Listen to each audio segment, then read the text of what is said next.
刚刚说跨党派没嘛，中国国民党不敢来啊。我们有看到国民党现在要选他们主席的这个候选人，提出说国民党本来就是反共亲美，我觉得这很好。这不能只是在选主席的时候这样喊。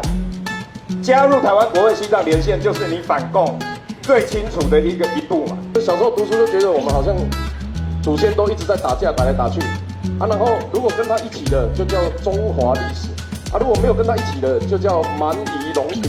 现在叫五毒。他说有5个对中国有毒的团体，是法轮功、海外民运人士以及藏独、疆独、台独。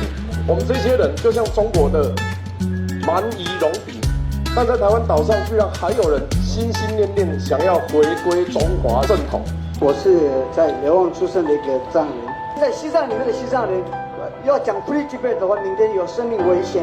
我们没有鼓励他们自焚的，但是知道在西藏没有其他的方式表达自己的意见。今年1月的时候，中共表决通过了一部法律，叫做《西藏自治区民族团结进步模范区创建条例》，要传播不利于北京政权利益的言论，将会科以刑责。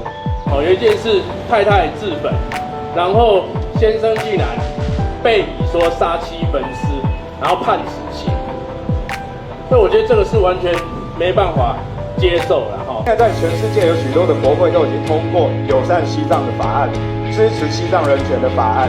那我想台湾当然不能落后于这些国家，所以我也可以代表所有的西藏人，要非常感谢台湾。相信就是说西藏这个自由的一天，总有一天会到来。Free Taiwan, Free Tibet，谢谢 ，Thank you。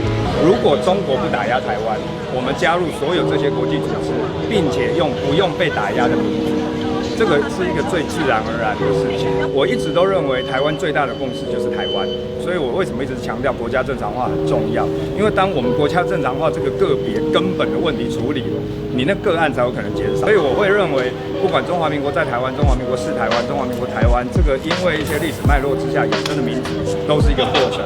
最终，台湾就是台湾。拍摄做多少我等一下上。